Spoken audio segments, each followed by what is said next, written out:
Nahuli ni Ponggay ang isang lalaki na pilit na ninanakaw ang bangka.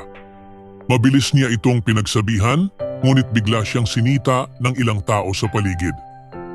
"Huwag kang magmalinis, Ponggay, kahit pulis ka na," sigaw nila. "Huwag mong kalimutan kung saan ka nang galing." Naramdaman ni Ponggay ang bigat ng mga salitang iyon, ngunit nanatiling matatag. Pagkaraan, nagtungo sina Ponggay at Chola sa himpilan ng pulisya upang magpakilala bilang mga bagong recruit at magsumit ng ulat. Doon ay sinalubong sila ni Hector at ipinaalam na may malaking operasyon na kailangang puntahan kaagad. Napangiti si Ponggay, sabik na subukan ang kanilang natutunan sa training.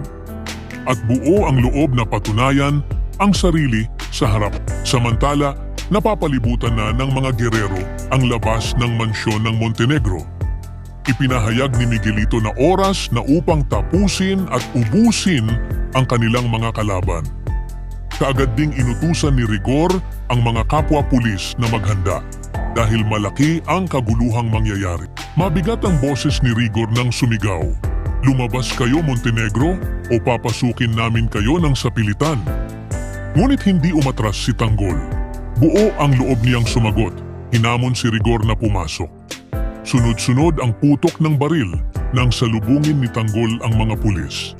Pinakita niya ang kaniyang husay sa laban, isa-isang pinabagsak ang mga pulis na nakatayo sa labas ng kanilang mansyon. Nagpakawala naman ng granada si Hector papasok sa loob ng mansyon.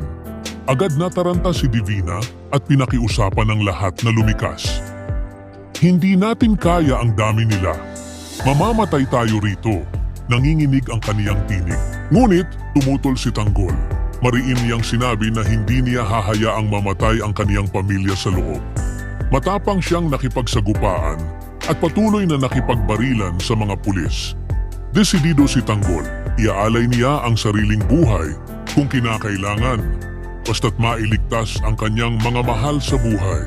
Samantala, sumabay sa labanan si Ramon. Isa-isa niyang tinarget ang mga pulis, ngunit hindi niya namalayan na nakatanaw na pala si Rigor. Tahimik na sinundan ni Rigor ang bawat galaw ni Ramon. Naghihintay ng tamang oras upang umatak. Matapos ang ilang putukan, nagpasya sina Ramon at Marites na tumakas. Hindi nila alam na lihim na nakasunod si Rigor sa kanilang likuran. Mula sa dilim, sumigaw si Rigor, "Ramon!" at mabilis na pinaputukan siya. Tinamaan si Ramon ng bala at agad napasigaw si Marites nang makita ang sinapit ni Ramon. Hindi makapaniwala sa nangyayari, nanlumo siya sa gitna ng kaguluhan. Narinig ni Tanggol ang malakas na iyak ng kanyang ina at agad na tumakbo. Sa gitna ng putukan, nasilayan niya ang ama na walang kalaban-labang pinagbabaril ni Rigor. Nag-apoy ang kaniyang galit. Walang patid ang sunod-sunod na putok ng baril ni Tanggol. Puno ng puot at paghihiganti para sa kanyang ama. Sa mansyon ng mga Montenegro, tuluyan ng sumiklab ang giyera. Pinangunahan ni Miguelito at Rigor ang paglusog habang buong tapang na hinarap ni Tanggol ang kanilang puwersa. Sa kabila ng granadang pinakawalan ni Hector at panawagan ni Divina na lumikas, nanindigan si Tanggol na manatili at ipaglaban ang kaniyang pamilya kahit buhay ang maging kapalit. Kasabay nito, lumaban si Ramon ng buong lakas, ngunit siya mismo ang naging target ni Rigor. Sa isang iglap, ang ama ni Tanggol ay pinaslang ng walang kalaban-laban.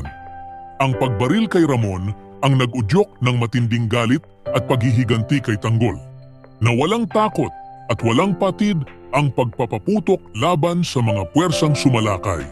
Ibahagi ang inyong saloobin sa comments section. Huwag kalimutang mag-subscribe at i-click ang notification bell para hindi ninyo ma-miss ang susunod na kabanata ng Batang Quiapo. Maraming salamat sa panunood.